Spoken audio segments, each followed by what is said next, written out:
హోషేయ గ్రంథం 12వ అధ్యాయం 3-4 వాక్యాలు. తల్లి గర్భమందు యాకోబు తన సహోదరుని మడిమను పట్టుకును, మగసిరి గలవాడై దేవునితో పోరాడని. ఇక్కడ దేవునితో పోరాడను అనుంది ఆదికాండం 32:28. అప్పుడు ఆయన, నీవు దేవునితోనూ మనుష్యులతోనూ పోరాడి గెలిచితివి గనుక ఇక మీదట నీ పేరు ఇశ్రాయేలే గాని యాకోబు అనబడదు. బాగా గమనించండి, యాకోబు అంటే మోసగాడు. కానీ ఒక రోజున ఏం చేశాడంటే పోరాడాడంట. ఏం చేశాడు చెప్పండి? పోరాడాడు. తల్లి గర్భంలో ఉన్నప్పుడే నేను బయటికి వెళ్ళాలి, ముందు నేను బయటికి వెళ్ళాలి అన్న మనసు ఉందే, అది దేవుడికి ఇష్టమైంది. మీరు బాగా గమనించాలి, దేవుడు ఎప్పుడు కూడా పరిగెత్తాలి అనుకున్న వాడిని పరిగెత్తేటట్లుగా చేస్తాడు దేవుడు. నేను చదవాలి అనుకున్న వాడిని చదివేటట్లుగా చేస్తాడు దేవుడు. నేను కష్టపడాలి అనుకున్న వాడిని మంచిగా కష్టపడేటట్లుగా చేస్తాడు దేవుడు. నేను లాభం సమకూర్చాలి అనుకుంటే కనుక అలాగ దేవుడు నడిపిస్తాడు. అందుకనే దేవుడు అంటే ఆశ లేని వాడు కూడా దేవుడు ఆశీర్వదించడంట. అంటే యాకోబు ఎవరో తెలుసా? పక్కన ఎవరైనా నిలబడ్డాడు అనుకోడు, బాగా చదువుతున్నాడు అనుకో, యాకోబు మైండ్ ఎలా ఉంటుందంటే, చెప్తున్నాను, ఆడికంటే నేను ఇంకా బాగా. అది తప్ప కరెక్టా? ఇప్పుడు ఒక తమ్ముడు బాగా చదువుతున్నాడు, మనం చూసాం, నేను వాడికంటే బాగా చదవాలి అనుకోవడంలో తప్పేం లేదు. హల్లెలూయా. నేను వాడికంటే 4 ఆకులు వెనక్కి వెళ్ళాలనుకోవడమే తప్పు. ఒక వ్యక్తి పెయింటింగ్ పని చేస్తున్నాడు అనుకో, మనం చూసి ఇతని కంటే నేను మంచోని పనోని అవ్వాలి అనుకోవడం తప్ప ఒప్ప తప్పేం కాదు. హల్లెలూయా. అందుకని యాకోబు ఎవరో తెలుసు అంటే మనుషులతో పోరాడేవాడు. అంటే అర్థం ఏంటంటే వాళ్ళకంటే నేను ముందు ఉండాలి. చెప్పండి, వాళ్ళకంటే నేను ముందు ఉండాలి. ఇప్పుడు పరుగు పందులు వేస్తారండి, పరుగు పందులో 50 మంది ఉంటారు. 50 మందిలో ఎవడు కాడే నేను పరిగెత్తాలి అనుకుంటాడు. కానీ ఆడు పరిగెడతాడేమో అనుకోరు. ఎవడు కాడే నేను పరిగెత్తాలనుకుంటాడు. అవునా కదా? ఈ పరిగెత్తే వాళ్ళందరిని చూసి ఏమంటారు? రేయ్ చూడండి, ఎప్పుడన్నా అక్కడ క్రికెట్ ఆడుతూ ఉంటే ఎక్కడ ఉండి జుట్టు పీకేసుకుంటాడు, అయ్యో కొట్ట. అంటే ఎప్పుడైనా సరే పోరాడి గెలవాలి. చెప్పండి, ఏం చేయాలి చెప్పండి? పోరాడి. మీరు బాగా గమనించండి, అటువైపు గొలియాతు ఉన్నాడు, ఇటువైపు దావీదు ఉన్నాడు. ఇప్పుడు దావీదు పోరాడడానికి సిద్ధపడుతున్నాడు. పోరాడాలి గెలవాలి. కానీ దావీదు వాడి ఆకారాన్ని చూడలేదు, వాడి అడుపును చూడలేదు, వాడి కేకల్ని చూడలేదు. దావీదు మైండ్ ఏంటంటే నేను గెలవాలి అంతే. ఆమేన్. అందుకని ఆత్మీయులకు ఉండవలసిన పని ఏంటంటే మన ఎక్కడున్నా పోరాడాలి, గెలవాలి. అలాగని ఇంట్లో చెప్పండి పోరాడి డబ్బులు లాక్కోవద్దు. ఏమండి? పోరాడి ఆస్తులు లాక్కోవద్దు. పోరాడి గొడవలు పెట్టవద్దు. హల్లెలూయా. అంటే నేను చెప్పే మాట అర్థమవుతుందా? దైవికంగా ఒక మెట్టు మనం ముందుండేటట్లుగా చూసుకోవాలి. అందుకనే ఈ నప్తాలి ఎవరంటే పోరాడి గెలిచేవాడు. రెండోది ఏంటంటే దేవుని దగ్గర పోరాడి గెలవాలి. ఎవరి దగ్గర? దేవుని దగ్గర.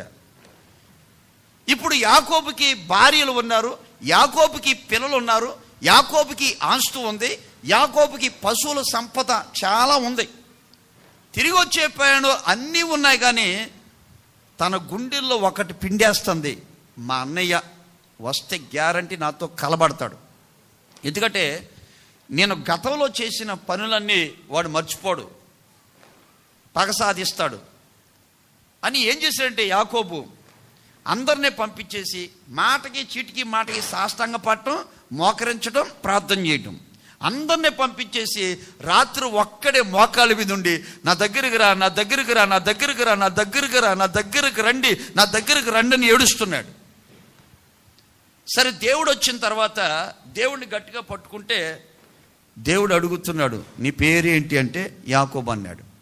నన్ను వదిలిపెట్టి వెళ్ళిపోతానంటే యాకోబు అంటారు, నీవు నన్ను ఆశీర్వదించితేనే కానీ నేను నిన్ను వదలను. దేవుడు ఎలా వెళ్ళారంటే ఏదో పలకరిద్దామని వెళ్ళాడు. ఎక్కడికే? పాపం ఇందాక నుంచి ఏడుస్తున్నాడులే, ఇందాక నుంచి బాధపడుతున్నాడులే, 2 నిమిషాలు మాట్లాడదాం దగ్గరికి వెళ్ళాడు. దగ్గరికి వెళ్ళాక ఈయనకున్న అలవాటు ఏంటంటే చిన్నప్పుడే మడిం పట్టేశాడు. చిన్నప్పుడే గర్భంలో ఉన్నప్పుడే మడిం పట్టుకున్నవాడు ఇప్పుడు ఈయన వదిలి పెడతాడా, ఈయన పట్టేశాడు గట్టిగా. ఎవరో అప్పుడు మర్యాదగా చెప్పాడు దేవుడు, బాబు వదులో, నేను వదలను, వదులో, నేను వదలను, వదులుతావా లేదా? వదలను, కొట్టుకో, నేను వదలను. అప్పుడు ఏం చేశాడంటే దేవుడు ఈ చెయ్యి తీసుకుని పెటాలు ఇక్కడ కొట్టాడు. ఎక్కడ? కొట్టడం కొట్టడం కొట్టడం ఇక్కడ నరం తెగిపోయింది. ఎవరికి? ఇక్కడ తుంటి నరం ఉంటుంది. కొట్టేసరికి ఆ దెబ్బకి నరం తెగి బయటకు వచ్చింది. ఇప్పుడు అయ్యగారు ఎలా నడవాలి? ఇప్పుడు యాకోబు సబ్జెక్ట్ మార్చాలి. నేను దేవుని దగ్గర మోకాళ్ళ మీద ఉండి ప్రార్థన చేస్తే దేవుడు నా దగ్గరకు వచ్చాడు, నన్ను కొట్టాడు, కొట్టిన తర్వాత నరం తెగిపోయింది, నన్ను దేవుడే కుంటోని చేశాడు అని నేను 10 మందికి చెప్తాను అని ఇప్పుడు దేవునితో మాట్లాడాల వద్దా? చెప్పండి. అది పట్టించుకోట్లా. ఈయన కొట్టింది, తుంటి నరం తెగింది, పట్టించుకోట్లా. ఏం చేస్తాడంటే, నువ్వు కొట్టినా తిట్టినా చంపినా నేను వదిలే పరిస్థితి లేదు, నీవు నన్ను దీవించు. ఆమేన్. అప్పుడు గట్టిగా ఎప్పుడైతే పట్టుకున్నాడో తెల్లారిపోతుంది. బాబు నీ పేరేంటంటే, నా పేరా? ఇప్పుడు చెప్తున్నాను కరెక్ట్గా యాకోబు. అయితే ఇక మీద నీ పేరు ఇశ్రాయేలు అనబడును. అంటే పోరాడి, అంటే ఇప్పుడు మనుషులతోనూ పోరాడాడు, ఇప్పుడు దేవునితోనూ పోరాడాడు. ఆమేన్. బాగా గమనించండి, మనం ఈ లోకంలో బ్రతుకుతున్నాం, పిరిగోళ్ళగా బ్రతకూడదు. ఎప్పుడు ఎలా బ్రతకూడదు చెప్పండి? నిన్ను ఒక డ్యూటీలో భయపెట్టారు, అనకూడదు. ఎవరు ఉండాలి? నా దేవుడు ఉన్నాడు, చూసుకుంటాడు. ఆమేన్. ఓ వ్యాపారం చేస్తున్నావు, వ్యాపారంలో భయపెడతారు, భయపడకూడదు. కాలేజీకి వెళ్తున్నావు, భయపడకూడదు. ఓ ప్రాంతంలో ఉంటున్నా, భయపడకూడదు. మనుషులతో పోరాడి గెలవాలి, అలాగే దేవునితో పోరాడి గెలవాలి. ఆమేన్. చేతుల పైకి గట్టిగా ఆమేన్ అను. మరొక్కసారి. ఇప్పుడు మనుషులతో పోరాడి నెక్స్ట్ దేవునితో పోరాడితే అప్పుడు మనం గెలవాలి. ఇప్పుడు దేవునితో పోరాడి ఎలాగంటే, ఒక అప్పున్నా, ఒక గర్భఫలం కావాలన్నా, ఒక అనారోగ్యం ఉన్నా, ఒక ఉద్యోగం లేకపోయినా, భర్త తాగుతున్నా, సరిగ్గా స్థలం లేకపోయినా, ఇల్లు లేకపోయినా ఏం చేయాలంటే ప్రార్థనలో ఉండి పోరాడాలి. ఎందుకంటే మీరు అడుగుతున్న వాటినన్నీ మీరు పొందే వరకు మీరు ప్రార్థన చేయటము మానవద్దు. అంటే మీరు అడుగుతూ అడుగుతూ అడుగుతూ ఇచ్చే వరకు, అంటే పోరాటం అంటే నువ్వు ఏ గర్భఫలం అడిగావా, దేవుడు ఇచ్చే వరకు పోరాడాలంతే. భర్త మారలేదా, దేవుడు మార్చే వరకు పోరాడాలంతే. ఉద్యోగం లేదా, దేవుడు ఇచ్చే వరకు ప్రార్థన చేయాలి. స్థలం లేదా, దేవుడు ఇచ్చే వరకు ప్రార్థన చేయాలి. దేవుడు ప్రమోషన్ లేదా, దేవుడు ఇచ్చే వరకు ప్రార్థన చేయాలి. దేవుడు గర్భఫలం లేదా, దేవుడు ఇచ్చే వరకు ప్రార్థన చేయాలి. దేవుడు పిల్లల మార్పు లేదా, దేవుడి మార్పు కలగ చేసే వరకు మనం ఏం చేయాలి చెప్పండి? ఇదే పోరాటం. అది కొంతమంది ఏం చేస్తారంటే, ప్రభువా సర్వం ఎరిగిన దేవుడు, నీకు అంతా సమస్తం అంతా తెలుసు నాయన, పెద్దగా నిన్నేమి ఇసుకిస్తాలే, నీకు ఎప్పుడు పేరేపిన వస్తే అప్పుడు ఈ ప్రభా. నేను గోరంట్లోకి వచ్చిన కొత్తలో ఏమండే తెల్లారిగట్ల 7 గంటలు ప్రార్థన అయిపోయిందండి, 7 నుంచి 9 వరకు అయిపోయింది. మాకు ఉపవాసం డ్యూటీ వేసారు మేరక్క గారు. 10 నుంచి సాయంకాలం 4 వరకు వారానికి ఒకసారి డ్యూటీ పడుతుంది. సరే, శుభ్రంగా స్నానం చేసి బైబిల్ పట్టుకుని ఆ ఫుల్ పిట్ కూడా చాప వేసుకుని ఒక్కడనే, నా తోట బ్రదర్కి వేసారు, ఆయనకి ఏం జ్వరం వచ్చాయని లేగల, ఒక్కడనే ప్రార్థన చేసుకున్న, ప్రభువా అయ్యా సేవకు వచ్చానయ్యా, ఇక్కడ పరిస్థితులు ఏం అర్థం కాదయ్యా, అని నా కృప అని ప్రార్థన చేసుకున్నా. ఈలోగా ఒక ఆయన చెవిగొడుకు పెట్టి, బెదరు దేవుని ఎక్కువగా చెప్పి బాధ పెట్టొద్దు,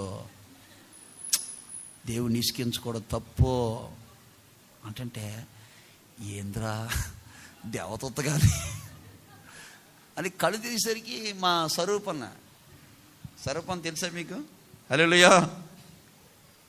అప్పటికి ఆయనకి 25 ఎంతో ఉంటాయిలే, నాకెంత 17 సంవత్సరాలు ఉంటాయి. కళ్ళు చేసి, ఏంటి స్వరూపన్న? జాన్ బాబా ఎక్కువగా చేయకూడదు ప్రార్థన. ఉదయం స్తోత్రం చెప్పావుగా, ఇందాక ఇప్పుడు ఏం చేయకూడదు. దేవుడు పని ఉంటుంది కదా, పద్దాకి ఏదో అట్లా విసిగించకూడదు దేవుడిని. వద్దులే అన్నాడు ఆయన. నేనుండను, అక్క చెప్పింది అయ్యా అన్న.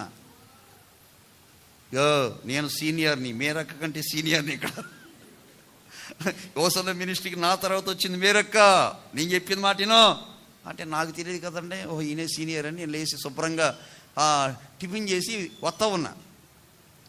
ఇలాగా హాల్లో అక్క సిస్టర్స్ క్యాంపస్ ఉంటుంది కదండి, అక్క హాల్లో కూర్చున్నారు. నన్ను చూసింది, అక్క చూశారు, నన్ను చూశారు. జాన్ బాబు ఇట్రా అంటే వెళ్ళానా. ఎన్నైనా నీ అప్పుడే 11 అవుతుంది, ఇంకా ప్రార్థనలో కూర్చోలేదంటే, అక్క దేవుడిని ఎక్కువగా ఇసికించకూడదంటగా.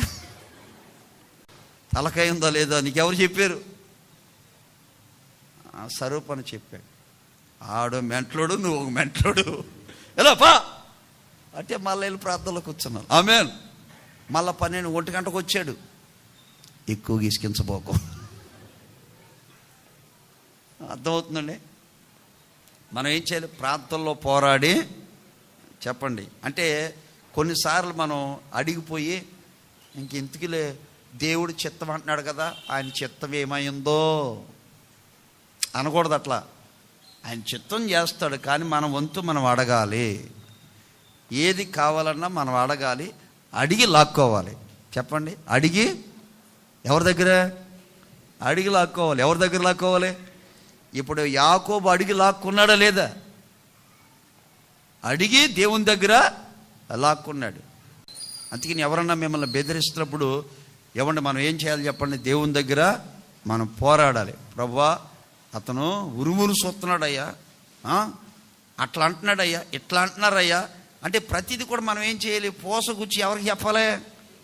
ఇప్పుడు యాగో ఎవరికి చెప్పాడు? అయ్యా మా అన్నయ్య ఉన్నాడు, లేపేస్తానంటున్నాడయ్యా, చంపేస్తానంటున్నాడయ్యా, స్పాట్ పెట్టేస్తానంటున్నాడయ్యా, అసలు నువ్వేం చేస్తున్నావు, దిగిరావయ్యా. ఆయన దిగి వచ్చి గట్టిగా పట్టుకుని పోరాడి ఇప్పుడు వెళుతుంటే అన్నయ్యే పరిగెత్తుకొచ్చాడు, అన్నయ్యే ముద్దు పెట్టుకున్నాడు, అన్నయ్యే మరలా తీసుకెళ్ళాడు. ఆమేన్. అంటే దేవుని దగ్గర పోరాడేసరికి అసమాధానం కూడా ఏమైపోయిందంటే సమాధానంగా మారిపోయింది. దేవుని దగ్గర పోరాడేసరికి శత్రువు ఏమైపోయాడంటే మిత్రుగా మారిపోయాడు. దేవుని దగ్గర పోరాడేసరికి పగపట్టిన వ్యక్తి కూడా ఇప్పుడు జాలి కలిగి తమ్ముడితో మాట్లాడుతున్నాడు. ఇప్పుడు ఎప్పుడైతే దేవుని దగ్గర పోరాడాడో, దేవుని దగ్గర గెలిచాడో, ప్రతికూల పరిస్థితులన్నీ కూడా తనకు అనుకూలంగా మారిపోయినాయి. గుర్తుపెట్టుకోండి, మన దేవుని దగ్గర ప్రార్థన చేస్తూ ఉంటే ఆ ఎత్తు పొలాలన్నీ కూడా దేవుడు సమభూమిగా మార్చేస్తాడు. ఆయన దేవుడు అలా చేస్తాడు. ఆమేన్.